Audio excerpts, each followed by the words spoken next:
Olá pessoal, eu sou Evandro Cordeiro, treinador de triatlon, você está no canal do Zero ao Sprint. Estou trazendo aqui um assunto para vocês hoje que se trata da corrida, tá? Uma das habilidades aí que a gente desenvolve no triatlon, né? Na maioria das provas, as provas convencionais, é a última etapa de uma prova de triatlon. Existem algumas variações, hoje a gente tem, por exemplo, o Super League Triathlon, né, que trabalha com atletas profissionais, é uma liga alternativa, que eles fazem uma brincadeira de inverter a ordem das habilidades, ali a natação, o ciclismo, a corrida, eles fazem uma mescla, né, dessas modalidades, até com um circuito onde você tem que passar pela natação, pelo ciclismo, corrida, daí você faz contínuo isso repetindo e tal, então tem algumas variações. Mas a prova tradicional do triatlon consiste em você nadar, pedalar e correr, né? Terminando aí então essa prova com a corrida, ok? Então vou trazer algumas informações aqui para vocês de cunho importante aí, principalmente para o pessoal que está iniciando, né? Nessa modalidade aí que é o triatlon, mas também para a galera que já pratica a corrida de rua, por exemplo, né, e tem o interesse aí de começar a trabalhar com o triatlon, tá certo? Essa modalidade aí tão bacana, empolgante aí, tá? Então eu separei alguns tópicos aqui, até deixei anotado para não esquecer de nada que eu vou passar para vocês, tá? Então eu vou falar primeiro do que? Quanto à iniciação, né? Justamente para você aí que está começando na modalidade, você quer iniciar no esporte, como você vai fazer para trabalhar isso? De que maneira eu vou começar, Evandro? Por onde eu começo? Pois bem, primeiro, a gente tem que pensar no seguinte, né? O teu nível de condicionamento, claro, né? Isso vai contar muito, porque pode ser que você esteja iniciando no triatlon, mas você já pratique alguma modalidade esportiva. Vamos colocar aí, por exemplo, a musculação, tá? Você já pratica a musculação lá na sala da academia, né? Então já tem uma predisposição, né? Um certo condicionamento físico, né? Talvez você já faça algumas atividades aeróbias, até voltada para a corrida ou para o ciclismo também, não pode ser, geralmente é o que a gente encontra de mais comum nas salas de musculação, né? Então a primeira coisa que a gente tem que pensar é na sua condição física atual, tá? Claro que você vai iniciar com um trabalho desse, tem que procurar um treinador, porque não existe assim uma fórmula matemática para mim colocar para você, de maneira que você vai começar e aquilo ali vai servir para todo mundo, né? Existem algumas instruções, vamos colocar como dicas, né? Para você iniciar e correr menos risco, tá? E não estar sobrecarregando o seu corpo, o seu organismo nesses treinos, né? Uma maneira que eu mesmo costumo trazer para os meus alunos, né? Para os meus atletas que estão iniciando. Na fase inicial, eu faço o quê? Eu trago sempre esse início na corrida, eles fazendo treinos onde eles tenham um intervalo entre correr e caminhar. Tá? Claro, dependendo da condição de cada um, eu posso colocar um tempo um pouco maior de corrida, né? Essa corrida sempre numa intensidade baixa, porque ele está começando, ele está aprendendo ainda a correr, tá? Com um tempo de caminhada. Normalmente eu passo um treino para iniciantes aí entre 20 minutos a 30 minutos, né? Como eu falei, depende do histórico do esportivo desta pessoa, né, deste atleta, então eu vou conseguir trabalhar com isso daí. É claro, também vou ter que fazer uma avaliação prévia para saber exatamente em que nível de condicionamento físico essa pessoa está, né? Então, primeira coisa é isso daí, de que maneira que eu posso tratar? Eu sempre começo fazendo esses treinos intercalando. Ele vai fazer, por exemplo, um treino de 20 minutos, né? Ele vai fazer, dentro desses 20 minutos, ele vai estar intercalando entre um período que ele corre e um período que ele caminha alternadamente, tá? Então, um exemplo, 1 minuto correndo, né? Por 3 minutos caminhando, né? Poderia ser 1 minuto correndo, 2 minutos caminhando, 1 minuto correndo, 1 minuto caminhando. Como eu falei, isso vai variar da condição de cada pessoa, tá? Outra coisa, então, que eu acabei de colocar quanto à intensidade, né? Outra coisa, volume. Volume também, como eu falei, eu gosto de trabalhar com os iniciantes por tempo de treino, né? E não pela distância em si. Por quê? Porque, por exemplo, se eu coloco para uma pessoa, um iniciante, hoje você vai fazer 5 quilômetros, né? Dependendo da pessoa, 5 quilômetros para um pode durar meia hora, 5 quilômetros para outro pode durar 35, 40 minutos. Então, depende de cada pessoa. Então, quanto mais mal condicionada essa pessoa for, a tendência é esse treino demorar ainda mais, tá? Então, o que eu tenho que fazer? A pessoa mais mal condicionada, eu não posso sobrecarregar ela já de cara. Eu tenho que trabalhar com cuidado, com cautela, gradativamente. Então, cuidar com esse volume. Então, para os iniciantes, eu gosto de trabalhar com tempo de corrida. Eu sempre procuro iniciar aí com o pessoal que está saindo do zero, né? Nessa casa aí entre 20 minutos e 30 minutos, fazer uma alternância ou não, a depender da condição física dessa pessoa, tá? Então, cuidem com esses aspectos. Volume, tá? Que você vai começar a correr, e a intensidade. Comece sempre com intensidades mais baixas, moderadas. O que é isso? Um ritmo que você consegue manter tranquilo, tá? E você não se desgasta, não fica tão ofegante, tá certo? Mais um adendo aí pra gente que a gente tem que se atentar. Calçados, pessoal. Então tá, calçado. Primeiro, aspectos que a gente vai tratar de tênis, né? Diferenciação. Vocês vão perceber que aí no mercado vocês vão encontrar tênis com maior amortecimento, outros com menos amortecimento, né? A sola dele um pouquinho mais fina, tal, que a gente chama de minimalista, tá? Primeira coisa que você deve pensar nessa questão do amortecimento, de que maneira que eu corro? Eu corro pisando primeiro com o calcanhar no chão ou eu corro pisando com a parte plantar, a parte da frente do meu pé, tendo o primeiro contato com o solo, né? Então, a primeira coisa que eu tenho que pensar é isso, de que maneira que eu corro, qual que é meu gesto mecânico, né? A forma que eu desenvolvo essa passada. Estou pisando primeiro com o calcanhar ou com a parte plantar do meu pé, né?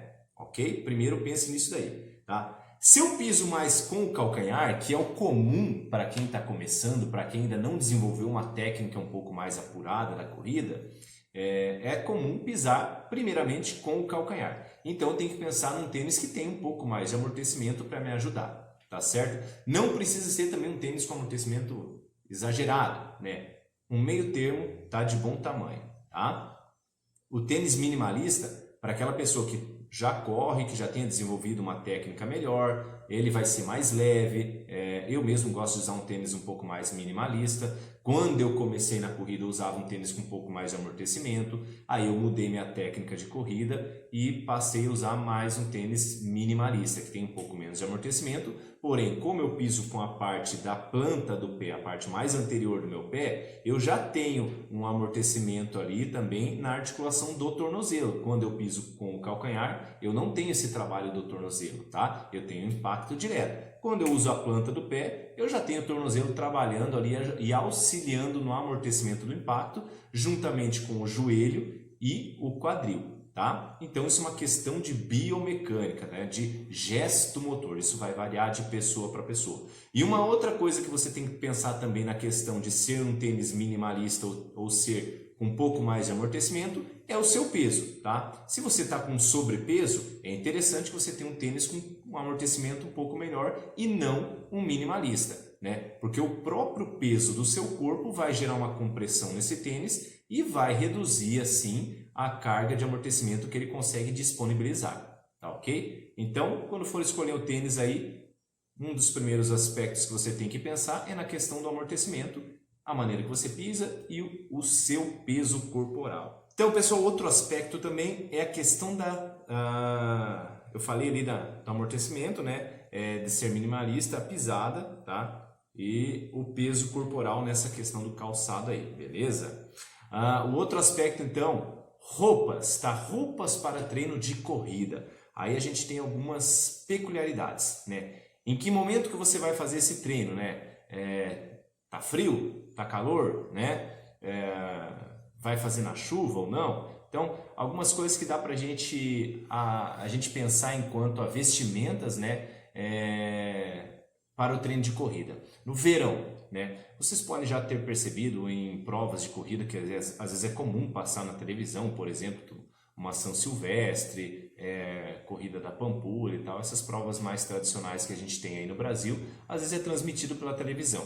E vocês já perceberam que os corredores profissionais, a maioria deles correm com uma regata, né, uma camiseta leve, né, e um shorts um pouco mais curto, ok? E bem flexível, né, tem uma certa folga aí no tecido com o membro, né? Por que disso? Para você ter uma mobilidade maior, você conseguir fazer uma extensão e flexão maior do quadril, né? A regata para você conseguir arejar melhor o teu tórax e não superaquecer o seu organismo, tá? Então esses detalhes aí você deve se atentar na hora de fazer um treino de corrida. Posso substituir a regata por uma camiseta de manga como a minha aqui? Pode, tranquilamente. Só cuide para que seja um tecido bem respirável, né? E que você consiga trocar esse calor do teu organismo com o meio externo, tá? E não superaquecer o seu organismo, porque isso daí também vai te trazer malefício, à sua saúde principalmente, tá certo? Então, no calor, tome cuidado com usar essas roupas mais arejadas, tá? Mais frescas, ok? As mulheres, às vezes está começando, pode usar uma leg? Pode. De preferência que use um shorts, então, né? De elastano, tal, que você vai ter uma parte do seu corpo um pouco mais exposta e que você tenha disponibilidade de estar respirando, sua pele estar respirando melhor e você fazer essa termorregulação mais adequada do seu organismo, tá ok? Então tome cuidado com isso daí, no verão principalmente roupas mais frescas, tá? Roupas curtas, evite usar roupas maiores, mais longas. Até uma coisa questão de roupa longa, né? Roupa quente. Eu já vi pessoas que com a ideia de querer emagrecer, correr num dia quente usando uma blusa, já vi até atrocidades de pessoas enfaixarem e se enrolarem com plástico tal para provocar uma transpiração maior. Isso não tem nada a ver com emagrecimento, pessoal. Isso aí na verdade é uma coisa que é extremamente arriscado. Você pode provocar uma situação no seu organismo que se chama hipertermia, que é um superaquecimento do seu organismo, e se não resolver logo essa situação, você pode sim gerar uma situação mais grave e levar até a morte, tá certo? Então, calor, verão, roupas frescas, arejadas, adequadas para a prática da corrida, tá ok? Inverno, pessoal, inverno sim, aí você vai tomar cuidado para não ficar exposto ao frio. De maneira geral, é uma coisa um pouco particular de pessoa para pessoa, né? Uns sentem mais frio do que o outro, principalmente a pessoa que é mais magra, tem menos gordura corporal, ela vai sentir mais frio do que a pessoa que tem um pouco mais de gordura corporal, tá? Então tomar o cuidado de usar uma roupa que seja adequada também, que te dê mobilidade para a prática esportiva, mas que ao mesmo tempo possa te manter aquecido e protegido do frio, tá? Eu particularmente gosto de usar roupas que tenham que sejam mais justas ao corpo. Por quê? Porque você reduzindo o espaço da sua pele com o tecido, você diminui a perda de calor com o meio externo, tá? Então você tem uma resposta melhor daquele tecido interagindo com o seu organismo e não deixando extrapolar tanto calor para fora, e você não vai ter essa sobrecarga aí do frio, né, do meio externo, fazendo com que você não perca tanta temperatura. Um detalhe importante também que você tem que cuidar na hora de fazer atividade no frio: aquecer a cabeça, tá? A cabeça, existem estudos que já mostram que cerca de 25% da perda corporal é dada pela cabeça, por ser um local muito vascularizado, tá? É bastante vascularizada essa região da cabeça, até quando a gente sofre um pequeno corte, sangra bastante, sangra muito mesmo, tá? Justamente por essa grande vascularização dessa região. E por ser muito vascularizada, ela faz essa troca de calor muito mais fácil. Então, por isso que a gente perde muito calor pela cabeça, principalmente quem tem calvície ou quem mantém o corte de cabelo sempre muito baixo. Quem ainda tem um pouco de cabelo está um pouco mais protegido do frio, porque o cabelo acaba auxiliando nessa questão da perda de calor, tá ok? Então, tomar cuidado também com aquecer a cabeça. Eu, particularmente, também gosto de aquecer os meus ouvidos, porque se eu esfriar demais os meus ouvidos, eu acabo sofrendo com dor de ouvido. Então, toda vez que eu saio para correr no frio, eu protejo os meus ouvidos também, porque depois posso me incomodar com isso, tá? Então, tem coisas que são particularidades. Então, coisa que eu faço é aquecer a cabeça, aquecer os ouvidos, tá? Uma luva também é bem-vinda. Para mim, às vezes a luva até deixo de lado, mas ouvido e cabeça para mim é essencial, tem que manter aquecido. Os dias que são mais frios eu uso também calça, tá? Para estar protegido aí das temperaturas mais frias, ainda mais para nós aqui no sul do Brasil, né? Nossa região faz alguns dias bem frios, 2, 1 grau, aí acontece de chegarmos nessas temperaturas, tá? E quando a gente não tem a disponibilidade de poder treinar numa esteira, de repente você tem que sair correr no tempo, ao ar livre mesmo, tá? Então, tomar cuidado com o tipo de roupa que você vai usar. E não exagerar também na quantidade de roupas, tá? Se você exagerar na quantidade de roupas, também não vai ser legal, também vai ter malefício, tá certo? Então, frio e calor, tomar esses cuidados aí, tá? Como eu falei, algumas coisas em particular, a cabeça que perde bastante calor, ouvido, nem todo mundo se incomoda com o ouvido, mas é interessante você proteger ali o ouvido para não estar sofrendo com o frio aí demasiado, tá certo? Então, quanto às vestimentas aí, roupas, essas são as dicas pra gente, tanto no verão quanto no inverno, tá? Pra galera aí, lógico, a gente está tratando que o nosso canal do Zero ao Sprint, a gente trata principalmente com o pessoal do triatlon, né? Mas isso não quer dizer que você, corredor, não vai estar vendo a gente aí e ouvindo as nossas dicas, tá? Então, a transição, né? É importante para nós trabalharmos a corrida com a transição, tá? Por que é importante isso? Porque sempre numa prova de triatlon você vai estar correndo após você ter pedalado, tá? Então é interessante para quem já está praticando, já está pedalando, treinando, implementar alguns estímulos de corrida pós-pedal. Quer dizer que toda vez que eu pedalar eu preciso sair e fazer um treino de corrida após o pedal? Não.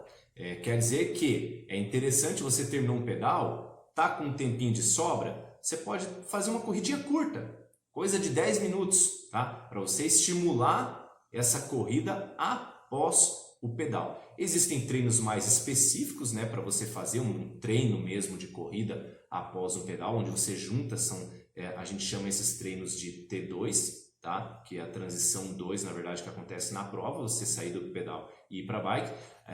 Existem alguns treinos mais específicos para se trabalhar isso, mas nada impede de você fez um treino de bicicleta, você fazer uma corridinha de 10 minutos solta, leve, depois para estar estimulando essa corrida após você ter feito um treino de bicicleta, tá? É bacana você fazer isso para estar sempre acostumando, porque o que acontece? Você simplesmente treinar a corrida separado do ciclismo, né? Você vai estar adaptado a correr separadamente e não a correr após o ciclismo. Por mais que você treine um dia ciclismo, no outro dia corrida, faz o fortalecimento, né? Você faz essa alternância nos seus dias de treino, se você não tira um dia pelo menos para você juntar as duas modalidades, né? E trabalhar as duas no mesmo treino, né? Nem que seja para fazer um estímulo curto de corrida, você nunca vai adaptar o seu organismo a correr após pedalar, tá? Por mais que você seja um bom corredor, você não vai conseguir correr da mesma maneira que você corre quando você está descansado, né? Quando você sai para correr normalmente sem ter feito o estímulo anteriormente, que é o que acontece com o triatlon na hora do ciclismo, tá certo? Uma outra dica bacana aí, né, para os corredores, né? Você pode usar o ciclismo também como forma de fortalecer os seus membros inferiores. De que maneira que você vai fazer isso? É simplesmente pegar a bicicleta e sair pedalando? Não. Se fosse simplesmente pegar a bicicleta e sair pedalando, todo mundo teria o fortalecimento adequado. Eu não precisaria ir para a sala de musculação e fazer os treinos de musculação, os treinos de fortalecimento, quer seja na sala de musculação, quer seja um funcional, quer seja um crossfit, tá? Independente disso, mas que sejam atividades específicas para fortalecimento. Se a bicicleta fosse a solução para tudo, a gente não precisaria treinar os outros, fazer as atividades de fortalecimento da mesma maneira que eu posto aqui, por exemplo, os treinos de fortalecimento, tá? Mas uma maneira de você trabalhar o fortalecimento com o ciclismo é o que? Você trabalhar em subidas. Trabalhar em subidas, uma marcha um pouco mais pesada, que você tenha que fazer força mesmo para tracionar essa bicicleta, tá? Não adianta eu colocar, por exemplo, uma marcha muito leve e eu subir na boa, na maciota, tá? Eu até vou trabalhar um pouquinho de força, mas não o suficiente, né? Vou ter uma condição reduzida ali de trabalho de força. Então, se você trabalhar com subidas e colocar uma marcha um pouco mais pesada para você estar subindo aí, você vai conseguir fazer esse trabalho de força, tá certo? Preciso fazer muito tempo isso? Não. Então, por exemplo, você pode usar aí como se fosse uma série de musculação, né? Você vai pegar um percurso ali de 100 a 200 metros, né? Não precisa ser muito mais longo que isso. E um exemplo aí, você trabalhar com 5 repetições subindo, daí desce para descansar, sobe de novo, desce, descansa, né? Não precisa ser exagerado aí essa distância e o número de repetições que você vai fazer isso. Claro que isso tem que ser com orientação de um treinador para estar te instruindo quanto que você vai fazer, né? Qual a distância que você vai usar, qual a intensidade que você vai fazer isso daí. Ok? Beleza? Então, essa é a nossa orientação de como você pode usar o ciclismo para auxiliar no fortalecimento. Não é a solução para o fortalecimento, é um auxílio, é mais uma ferramenta. Joia? Então, pessoal, um outro ponto importante para a corrida, né? Aí, esses pontos que eu vou passar aqui para vocês, independente da condição física, de qual o seu objetivo com a corrida, né? Qual o seu objetivo com o triatlon, é a questão da alimentação, tá? Então, algumas coisinhas que a gente tem que cuidar dessa questão aí da alimentação. O que você vai comer antes, tá? Intra-treino, né? No meio do seu treino, tá certo? E uma questãozinha bem particular, a questão do álcool. Vou começar pelo álcool e depois eu falo do resto, né? Álcool, primeiramente, assim, não combina em nada com atividade física, tá?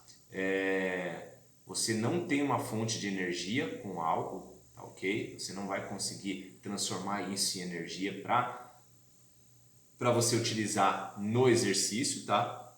Então, jamais ingestão de bebida alcoólica e querer fazer exercício depois, não vai dar certo.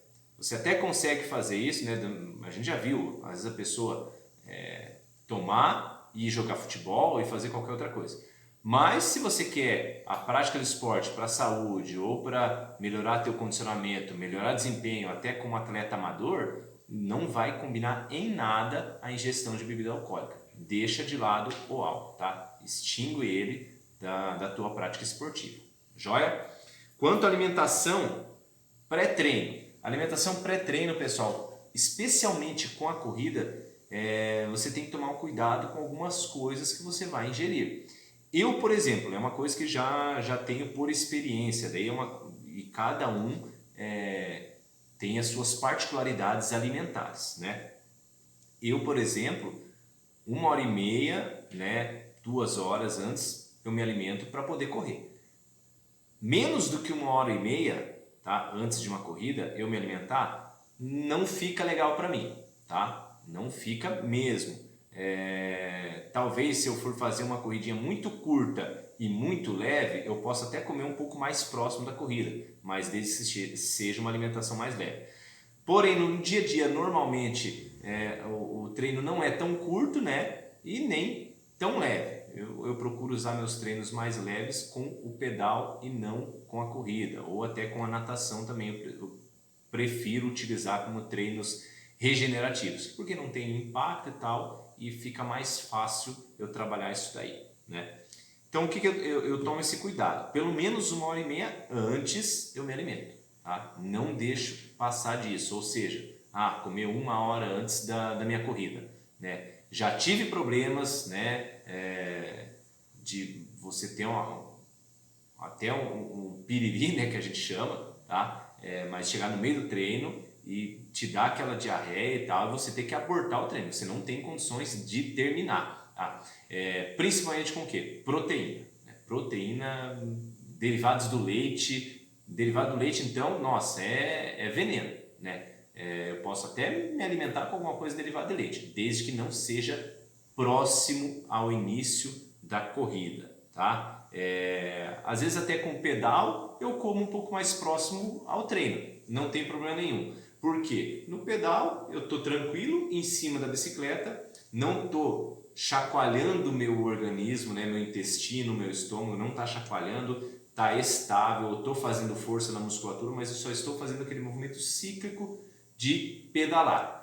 Na corrida não, né? Corrida eu estou fazendo um movimento cíclico ali de corrida, né? Movimento de braços, de pernas, e ao mesmo tempo eu estou tendo esse impulso, né? Bate, volta, bate, volta, bate, volta, e isso é que vai provocar esse desconforto aí gastrointestinal. Então, pessoal, tomem cuidado com a alimentação antes da corrida. Coma com uma certa antecedência, se alimente, tá? É importante, você vai fazer um treino de corrida, tem que ter as suas reservas aí de energia em dia, tá? Mas se alimente com uma certa antecedência, tá ok? Para não ter problema no meio do seu treino, tá? Ah, Evandro, o que eu posso comer no meio do treino, tá? Meu treino é mais longo, eu vou fazer uma corrida mais longa, tal. Isso para o pessoal que já treina, já é mais avançado, né? Já vai fazer um treino mais longo. O que eu posso comer no meio do treino? Olha, carbogel é uma excelente alternativa.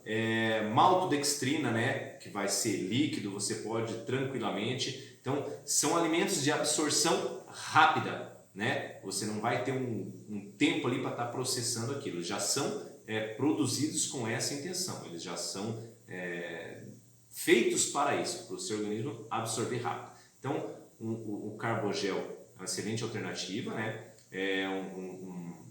Uma questão importante do carbogel, tem algumas pessoas que não se adaptam a alguns sabores, a algumas marcas, então você vai ter que testar isso para saber qual é melhor para você.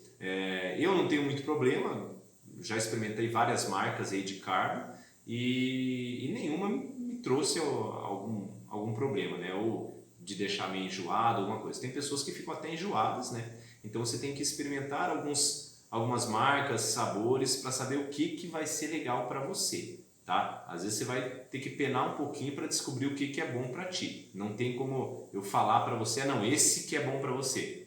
Isso vai ser uma coisa que é de pessoa para pessoa, é de organismo para organismo, né? Da mesma maneira que cada um tem uma preferência alimentar, o gel vai funcionar da mesma maneira, tá? E também, claro, é um treino mais longo, além da maltodextrina, repor também com isotônico. Você tem que fazer essa reposição de eletrólitos, tá? Eu até fiz uma postagem outro dia sobre treinos longos, né? Então, passou de 1h15, 1h20, você tem uma perda considerável de eletrólitos, você tem que estar repondo esses eletrólitos no seu organismo, tá? Para a gente não entrar no estado que a gente chama de hiponatremia, que é a baixa concentração de sódio no seu organismo, tá? Então, tome cuidado com esses fatores. No meio do treino você pode levar um carbogel, pode levar o isotônico, se for um treino mais longo, pode levar maltodextrina. Água também é bacana você levar, por mais que o treino não seja longo, mas você tem que estar hidratando, porque ainda mais no verão, né, que você desidrata muito por causa da transpiração, tentando fazer a termorregulação do seu corpo, né, e você tem que estar repondo aí esse líquido, tá certo? Então essas coisas aí que são dicas fundamentais para você manter, tá ok? E uma última dica aí para vocês, tá? Agora para o pessoal que já foi praticante, já treinou e teve que ficar algum período parado, aí seja por conta da pandemia, seja por conta de uma lesão, ou qualquer outro problema particular que ocorreu e teve que deixar um pouquinho de lado os treinos, tá? Tomar um cuidado com a readaptação do treino, tá? Então você parou de treinar, você estava num nível de condicionamento físico, ok? A partir do momento que você tem que parar por qualquer motivo, você só vai ter perda nesse condicionamento físico, tá? Já tem estudo que mostra, uma semana que você não está treinando, você tem redução já no número de mitocôndrias agindo na tua fibra muscular para fazer a respiração oxidativa, tá? Então, para você conseguir trabalhar com os exercícios aeróbicos, né? E para você recuperar essa uma semana parada, esse mesmo estudo mostrou que você precisa de 30 dias para recuperar uma semana parada. Então, se você ficou mais tempo do que isso, você tem que ter em mente que você vai ter que fazer um processo de readaptação e tem que ser um crescimento gradativo e devagar. Não adianta você querer voltar no mesmo ritmo que você estava lá atrás, tá? Tome o cuidado de fazer um processo lento, gradativo, começar com cargas mais baixas, tá? Volume mais baixo, intensidade mais baixa e devagarinho recondicionando o seu organismo, tá ok? Essas então foram as dicas de hoje quanto à corrida, tá? Se inscrevam no canal lá no YouTube, sigam o nosso canal no Instagram, tá? Acompanhem também a gente no Facebook, e a gente vai estar sempre trazendo materiais aí bem bacanas e com bastante informação para vocês quanto ao triatlon e também nas 3 modalidades que envolvem esse esporte. A gente vai estar trazendo também informações modalidade a modalidade. Tá joia? Um abraço a todos e até a próxima.